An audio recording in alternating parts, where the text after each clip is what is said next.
At my grandson's birthday lunch, my daughter-in-law raised her glass and said with a bright smile, "To the old lady who's going to make us all very comfortable someday." For a moment, the entire table went quiet.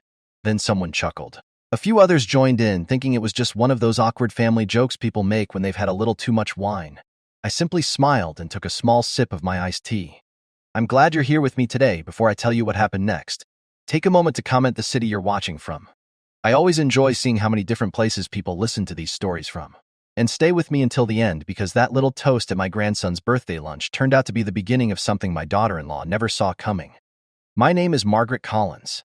I'm 68 years old, a widow for nearly 9 years, and until recently I believed that family gatherings were the one place in the world where you could still feel safe.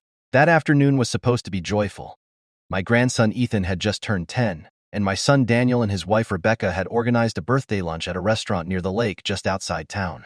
It was one of those places with large windows overlooking the water, where the sunlight dances across the surface and the waiters bring baskets of warm bread to the table. I had been looking forward to that lunch for weeks. Ethan is my only grandchild, and birthdays have always been special to me. When Daniel was a boy, I used to stay up half the night baking cakes shaped like baseball gloves or rocket ships. I still remember how proud he looked carrying those cakes into the classroom. So when Rebecca texted me 2 weeks earlier saying they were planning a small birthday lunch and asking if I could come, I felt genuinely happy. I even asked if there was anything I could bring. She replied, "Just yourself, Margaret, but if you want to help with the check, that would be great." That sentence should have made me pause, but I've always believed that helping family is simply what you do. On the morning of the lunch, I woke up early and spent more time getting ready than I probably needed to. I chose a light blue blouse Ethan once told me made me look like the sky. Children say the most sincere things, and I've always remembered that. Before leaving the house, I stopped by the toy store downtown and bought Ethan a model airplane kit he'd been talking about. It wasn't cheap, about $80, but seeing his excitement when he opened it would be worth every penny. The restaurant was about 12 miles from my house, a pleasant drive along a road lined with tall maple trees. Early autumn had already begun touching the leaves with hints of gold and red. When I arrived, Daniel was standing near the entrance scrolling through his phone. He looked up when he saw me and gave a quick smile. "Hey, Mom." He hugged me briefly, though it felt distracted, the way people hug when their mind is somewhere else. "Rebecca inside?" I asked. "Yeah," he said. "They're setting up the table." Inside the restaurant, I spotted them immediately. Rebecca was arranging small gift bags on a long table while Ethan sat nearby swinging his legs under the chair. The moment Ethan saw me, his face lit up. "Grandma." He ran across the room and wrapped his arms around me. For a moment, the world felt exactly the way it should. "Happy birthday, sweetheart," I said, handing him the gift bag. He started to open it right there, but Rebecca quickly interrupted. "Ethan, gifts later," she said, smiling tightly. "Wait until everyone arrives." I didn't think much of it at the time. More family members began arriving: Daniel's cousin Mark and his wife, Rebecca's sister Julie, a few neighbors. Soon the table filled with chatter and the clinking of glasses. I noticed something small, though. My seat was at the far end of the table, not beside Ethan, not beside Daniel at the end. It might sound like a tiny detail, but in families, seating often tells you more than words ever could. Still, I said nothing. The waiter came by taking drink orders. Rebecca ordered a glass of white wine. Daniel ordered a beer. Others followed. When the waiter looked at me, I asked for iced tea. Rebecca laughed lightly and said, "Margaret doesn't drink much anymore. We have to keep her sharp." A few people smiled politely. Again, I simply smiled back. Lunch moved along with the usual birthday energy: children talking too loudly, adults discussing work, waiters carrying trays of burgers, pasta, and salads. Ethan eventually opened his gifts, and when he saw the airplane kit, his eyes widened. "Grandma, this is the one I wanted."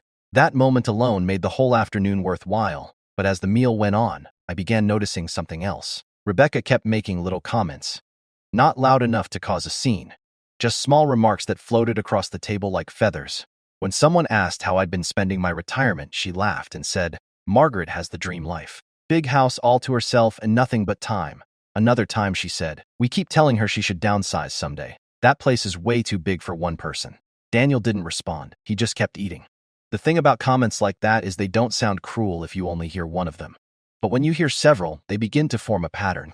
And by the time the birthday cake arrived, a chocolate one with bright blue frosting, I had begun to feel that quiet, uncomfortable sensation that something wasn't quite right. Rebecca stood up first to gather everyone's attention. Okay, she said, raising her glass of wine. Before Ethan blows out the candles, I think we should make a toast. Everyone turned toward her. She smiled widely, her eyes glancing briefly in my direction. And that's when she said it. To Ethan, of course, she began sweetly. And also to the old lady at the end of the table who's going to make all our lives very comfortable someday. For half a second, the table froze. Then someone laughed, then another. And suddenly the moment was over, dismissed as humor. I looked down at my glass of iced tea. And I smiled because at that moment, sitting quietly at the end of that long table, listening to the laughter ripple through the room, I realized something very important. Rebecca thought that toast was harmless. What she didn't know, what no one at that table knew yet, was that I had already spent the previous 3 months quietly making decisions about my house, my savings, and my future. Decisions that were going to surprise every single person sitting there, especially my daughter-in-law.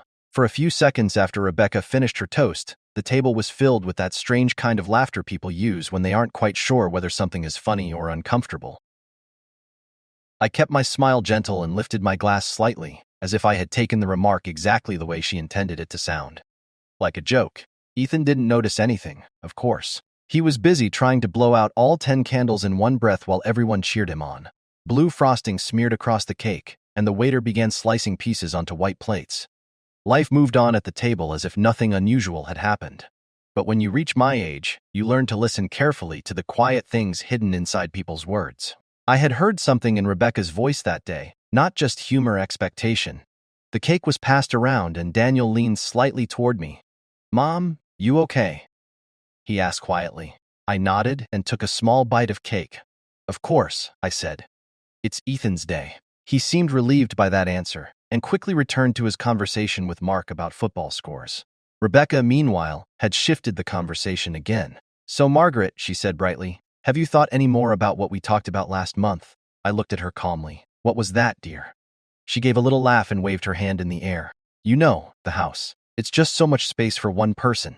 Daniel and I keep saying someday we should help you move somewhere smaller."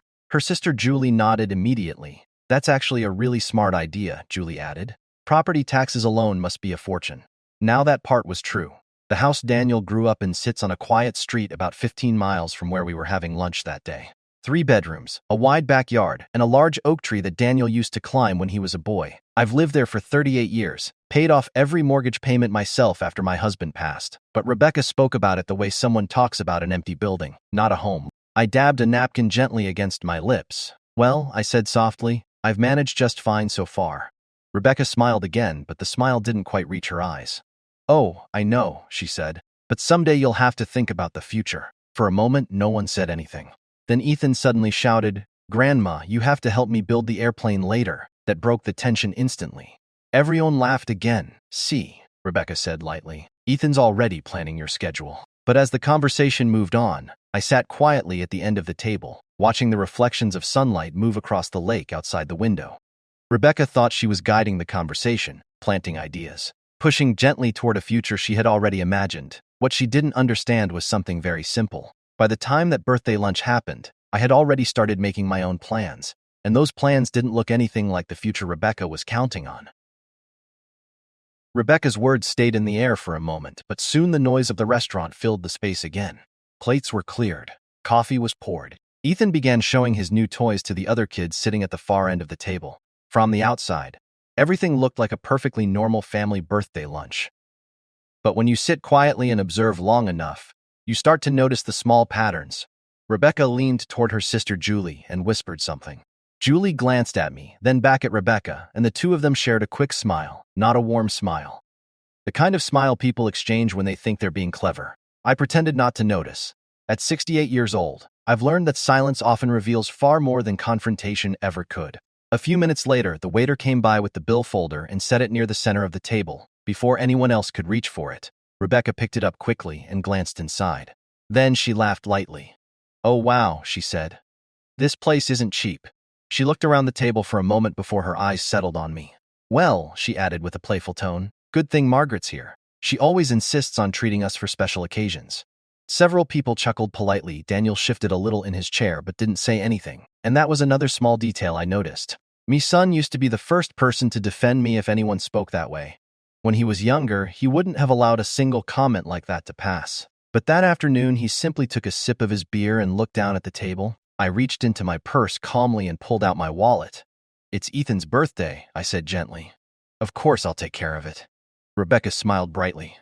See, she said to Julie. Told you. It was such a small exchange, barely 30 seconds long, but sometimes 30 seconds can tell you everything you need to know about how people see you. To them, I wasn't Margaret anymore. I was the elderly widow with the paid-off house, the retirement savings, a quiet life, and apparently the open wallet. The waiter returned, and I handed him my credit card without making a fuss. The bill came to just over $300. Not outrageous for a large group, but certainly more than a simple lunch. Rebecca didn't even glance at the receipt when I signed it. Instead, she leaned back in her chair and said cheerfully, "Next year we should do something even bigger. Maybe a weekend trip somewhere." Julie laughed. "Oh yes," she said. "And Margaret can come too, right?" Rebecca tilted her head slightly and gave that same polished smile again. "Of course," she replied. "Family is everything." I nodded slowly and folded the receipt into my purse. Family. That word has a different meaning once you've lived long enough to see how people behave when money quietly enters the room. And sitting there at that birthday lunch, listening to their easy laughter, I realized something that made my next decision feel much easier. Rebecca believed she was being subtle, but she had no idea that months earlier, during a quiet Tuesday morning, I had already sat across from a lawyer's desk and begun putting a very different future into writing. A future that didn't include being anyone's retirement plan. After the bill was paid and the cake plates were cleared, people slowly began pushing their chairs back from the table. The restaurant had grown busier while we were sitting there. I could hear other families laughing, waiters calling out orders, children running past the windows that overlooked the lake. Rebecca stood up and clapped her hands together lightly. "All right, everyone," she said cheerfully. "Who wants to take a walk by the water before we head home?" Ethan immediately jumped up. "Grandma, come with us," he said. I smiled at him. "Of course, sweetheart." We all stepped outside onto the wooden deck that wrapped around the restaurant. The lake was calm that afternoon, sunlight glimmering across the surface like scattered pieces of glass. Ethan ran ahead with the other kids already talking about building his airplane model when he got home. Daniel walked beside me for a moment. "Thanks for covering lunch, Mom," he said. "You're welcome," I replied. He hesitated slightly, as if he wanted to say something else. But then Rebecca called his name from a few steps ahead. "Daniel, come look at this view." And just like that, he drifted back toward her. I kept walking slowly along the wooden railing. Sometimes the quiet moments between conversations tell you more than the loud ones. Rebecca and Julie stood a few feet away, looking out over the lake. They were speaking softly, but when the wind shifted, I caught a piece of their conversation. "I'm just saying it would make more sense," Julie said. Rebecca lowered her voice, but not quite enough. "Well, eventually it'll happen anyway. The house is practically ours in the long run." They both laughed lightly. I kept my eyes on the water, as if I hadn't heard a word, but inside something very calm settled over me. You see, when people believe the future belongs to them, they start speaking carelessly. They stop imagining that the person they're talking about might still have choices. A few minutes later, Rebecca walked over and joined me at the railing. "Beautiful day, isn't it?" she said. "It is," I answered. She folded her arms and leaned casually against the wood. "You know," she continued, "Daniel and I were talking again about the house the other night." I didn't respond right away. She went on anyway. "It's just such a big place for one person. Eventually, it'll become difficult to manage." There it was again. Not a suggestion, an assumption. I turned my head slightly and looked at her. "I've managed it for quite a long time," I said gently. Rebecca smiled politely. "Oh, I know, you've done amazing, but you should think about the future. What happens when you can't keep up with it anymore?" Her tone sounded almost concerned, but her eyes were calculating. I nodded slowly, as if considering her advice. "That's a good point," I said. Rebecca's smile grew just a little wider. What she didn't realize was that I had already thought about the future. In fact, I had spent an entire morning 3 months earlier sitting in a quiet office across from a lawyer named Mr. Henderson. And during that meeting, I had made one very clear decision. My house, my savings, and everything I had worked for during 40 years of marriage and widowhood were not going to become anyone's reward for waiting patiently for me to disappear. Rebecca simply didn't know that yet, but she was going to find out soon enough. We stood there by the lake for another 10 minutes or so, watching the kids run along the path and toss small stones into the water. Eventually, people began saying their goodbyes. Julie and her husband had another event to get to, and a couple of Rebecca's friends who had stopped by for lunch gathered their things and headed toward the parking lot. Ethan ran back to me one last time before leaving. "Grandma, don't forget." You have to come over this weekend and help me build the airplane. I laughed softly and placed a hand on his shoulder. I wouldn't miss it. Children make promises so easily, and they believe adults will always keep theirs. Rebecca walked over just as Ethan ran back to his parents. Well, she said brightly, that was a nice lunch. Daniel nodded. Yeah, it was. Rebecca then turned to me with that same polished smile she had been wearing all afternoon. Oh, and Margaret, thank you again for paying. That was really generous. Her tone sounded polite enough, but there was something underneath it, something that made the words feel less like gratitude and more like expectation. I simply nodded. You're welcome. We all walked toward the parking lot together. The sun had begun lowering a little in the sky, and the late afternoon air had that soft warmth that comes just before autumn fully arrives. Daniel unlocked the car for Ethan and started loading the gifts into the back seat. Rebecca stood beside me for a moment while he did that. You know, she said casually, Daniel and I have actually been looking at houses lately. That caught my attention. Oh, I said. She nodded. Nothing serious yet, just browsing. Something a little bigger maybe, somewhere Ethan can have more space. She paused for a second, then added lightly, of course, homes around here are getting ridiculously expensive. I watched her face carefully.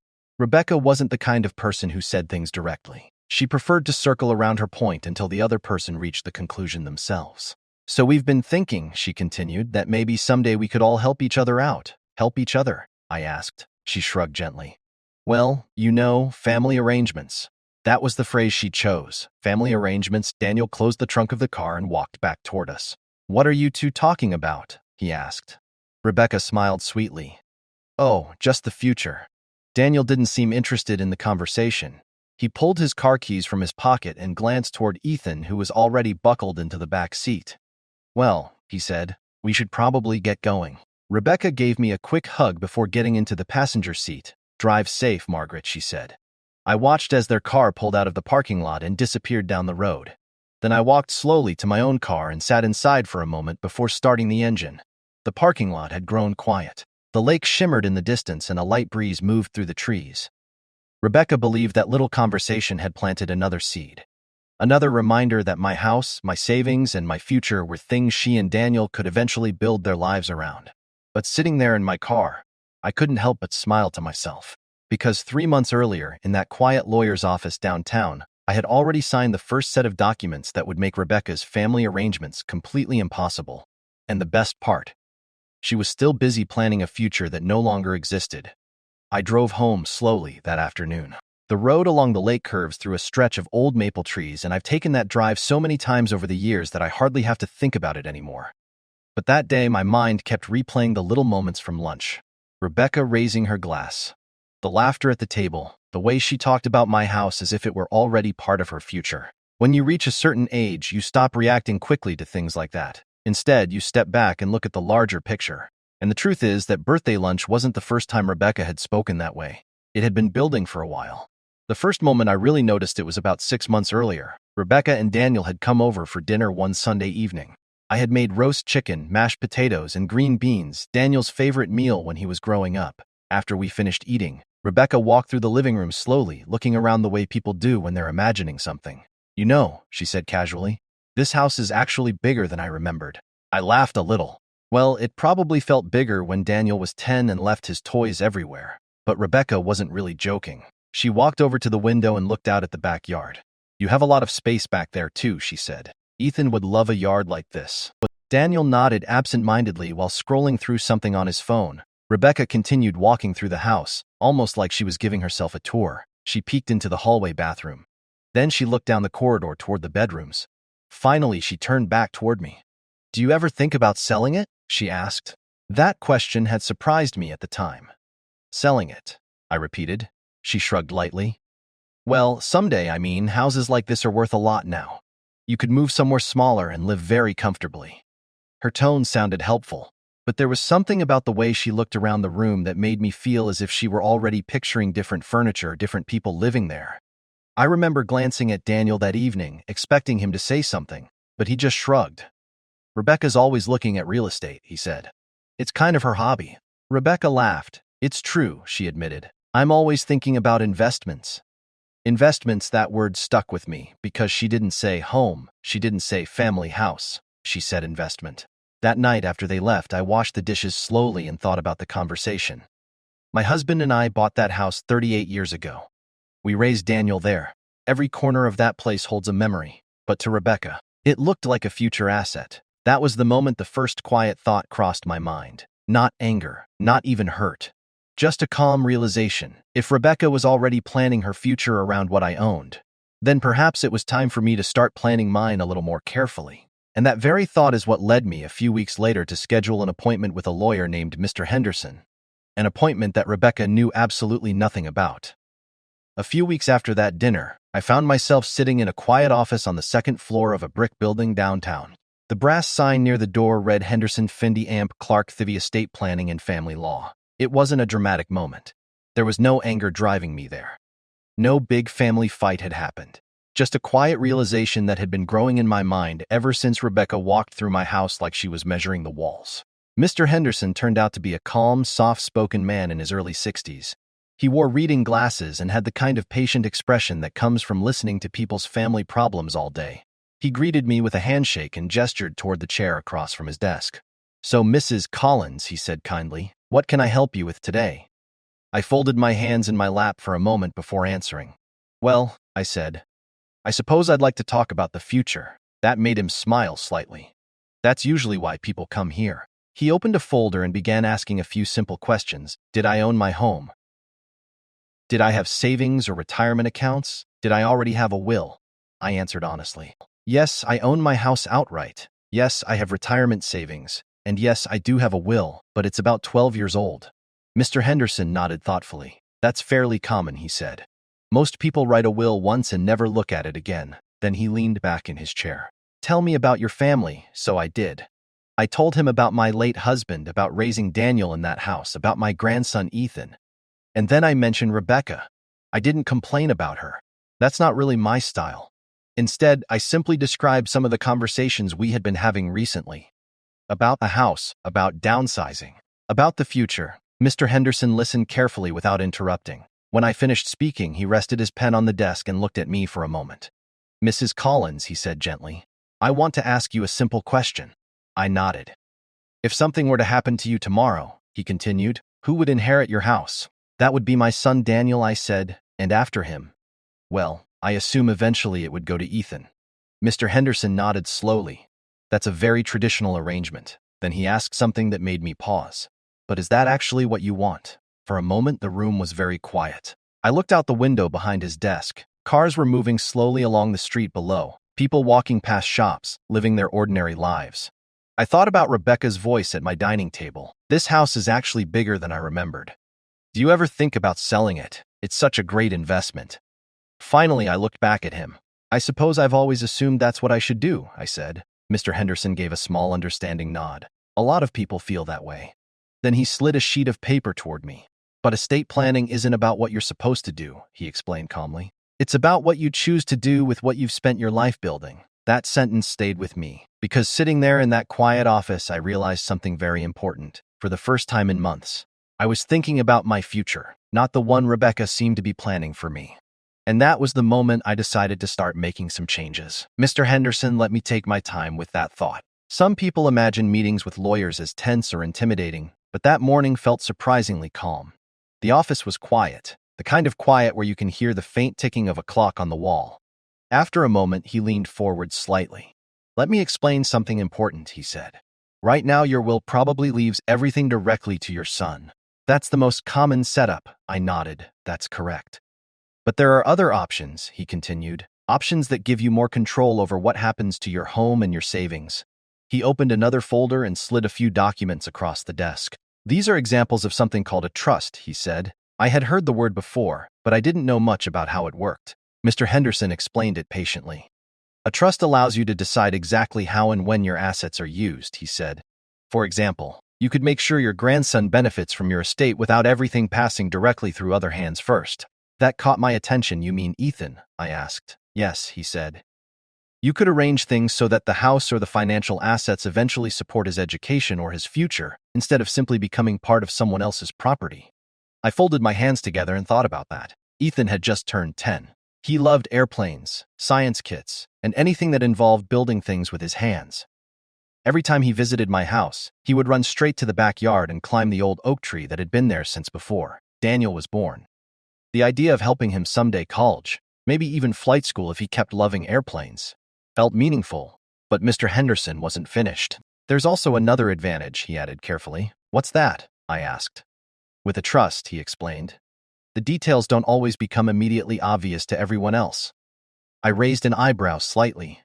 You mean people wouldn't necessarily know the exact arrangements? That's correct, he said, at least not right away. I sat quietly for a moment after hearing that. Rebecca's voice echoed in my memory again. Eventually, it'll happen anyway. The house is practically ours in the long run. That sentence sounded very different now. Mr. Henderson wasn't encouraging revenge or conflict. In fact, his tone remained calm and professional the entire time. But he did say something that stayed with me, Mrs. Collins, he said. Estate planning is really about protecting the things that matter most to you. He paused before adding one more sentence. And sometimes that also means protecting them from assumptions other people may already be making. I looked down at the documents in front of me, my house. The life my husband and I had built together over 4 decades. For the first time, I realized something very simple. Just because someone expects to inherit something doesn't mean they're entitled to it. I picked up the pen Mr. Henderson had placed on the desk. Well, I said gently, perhaps it's time to update a few things. And that quiet decision, made on an ordinary Tuesday morning, was the first step toward a surprise that Rebecca and the rest of the family sitting at that birthday lunch would never see coming. Rebecca had no idea that morning with Mr. Henderson had even happened. I never mentioned it to Daniel, and I certainly didn't mention it to Rebecca. Some decisions are better made quietly. Over the next few weeks, Mr. Henderson and I met twice more. Nothing dramatic, nothing complicated, just careful conversations and paperwork. He explained every step in simple terms. The trust would hold the house. Some of my savings would go into it as well, and the instructions inside it would make sure that one day, when the time was right, Ethan would benefit from the things his grandfather and I had spent our lives building. Not suddenly, not recklessly, but responsibly. College, perhaps. A head start in life, the kind of support grandparents hope they can provide. Daniel would still be taken care of in certain ways, of course. I wasn't trying to punish my own son. But the structure would make one thing very clear. My house was no longer something anyone could casually plan their future around. On a Tuesday morning about 3 months before Ethan's birthday, I sat across from Mr. Henderson's desk again. He placed the final document in front of me. This is the updated trust agreement, he said. Once this is signed and filed, the house will legally belong to the trust. I looked down at the papers. It felt strange at first. That house had always been simply mine, but now it would become something slightly different, protected, guided by instructions I had written while I was still here to make them. Mr. Henderson slid a pen toward me. Take your time, he said. I signed my name slowly, Margaret Collins. 40 years earlier, I had signed mortgage papers in a very similar way. Back then, my husband had been sitting beside me, squeezing my hand under the table. This time I was alone, but I didn't feel lonely. I felt clear. Mr. Henderson gathered the documents carefully. Everything will be filed this week, he said. From this point forward, the trust owns the property. I nodded. Thank you. He walked me to the door of his office and shook my hand again. You've made a thoughtful decision, he said. As I stepped outside into the sunlight that morning, I remember feeling lighter than I had in months. Not because I was planning some dramatic confrontation. That wasn't my intention. In fact, I didn't plan to tell Rebecca anything at all. People often imagine revenge as something loud and explosive. But sometimes the most powerful decisions happen quietly, on an ordinary weekday morning inside a lawyer's office. By the time Ethan's birthday lunch arrived 3 months later, all the papers were already signed. The house Rebecca spoke about so confidently by the lake that afternoon was no longer something she or anyone else could count on inheriting. And the most interesting part, she was still smiling and making jokes about it right in front of me. The parking lot had almost emptied by the time I finally started my car that afternoon. Ethan's birthday lunch was over. The laughter, the cake, Rebecca's little toast. It all faded into the quiet hum of the engine as I pulled out onto the road. Driving home, I kept thinking about the way she had raised that glass. To the old lady who's going to make all our lives comfortable someday. The funny thing about a sentence like that is how casually people say it. As if the future is already written, as if time is simply waiting for one person to step aside so someone else can move forward. But life doesn't work that way. When I reached my house, the sun was beginning to lower behind the oak tree in the backyard. The same tree Daniel used to climb when he was Ethan's age. I turned off the car and sat there for a moment before going inside. The house was quiet, the way it always is when you live alone. Some people think that kind of quiet is lonely. I've never felt that way. To me, quiet means peace. I walked through the living room and set my purse down on the small table by the door. The late afternoon light was coming through the windows, casting long shadows across the floor. For a moment, I looked around the room the way Rebecca had that night months ago. But the difference was simple. When I looked at the house, I saw memories. Daniel building a blanket fort in the corner when he was 8. My husband sitting in that old armchair reading the newspaper on Sunday mornings. Christmas mornings with wrapping paper scattered across the floor. Rebecca, on the other hand, had looked at these rooms and seen something else entirely: square footage, property value, an investment. I walked into the kitchen and poured myself a glass of water.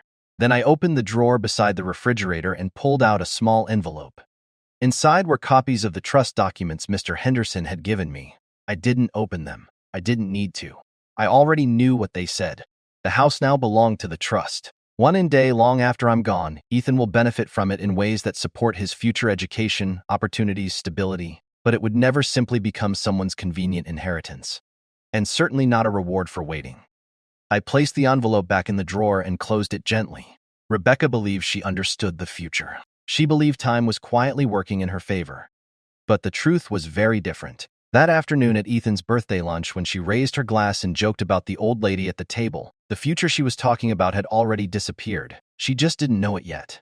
And the next family gathering we would have together would be the moment she finally found out. A week passed after Ethan's birthday lunch. Life went back to its usual rhythm. I watered the small garden behind the house, went grocery shopping on Tuesday mornings, and spent a quiet afternoon reading on the porch whenever the weather allowed it. Rebecca didn't call. That wasn't unusual. We were never the kind of family that spoke every few days. Most of our contact happened around holidays or when Ethan wanted to visit. Then the following Saturday afternoon, Daniel called. "Hey Mom," he said. His voice sounded casual, but I could hear a hint of hesitation in it. "Hi, Daniel," I replied. "How's Ethan enjoying the airplane kit?" "Oh, he loves it," Daniel said. "Actually, that's kind of why I'm calling." I waited. "Well," he continued, "Rebecca and I were thinking about coming over tomorrow. Ethan wants to work on the airplane with you like he said at lunch." "That sounds lovely," I said. There was a short pause on the phone, and Daniel added, "Rebecca wanted to talk to you about something." I could almost hear Rebecca in the background prompting him. "Of course," I said calmly. "You're always welcome here." The next afternoon, they arrived around 2 o'clock. Ethan rushed through the front door the moment Daniel unlocked it. "Grandma, I brought the airplane." He held the box up proudly like it was a treasure. I laughed and led him to the dining table where we could spread out the pieces. While Ethan carefully opened the instruction booklet, Daniel and Rebecca settled onto the couch in the living room. At first, everything felt normal. Ethan and I sorted the small plastic pieces, attaching the wings and tail while he told me about a science project at school. But after about 15 minutes, Rebecca's voice floated in from the living room.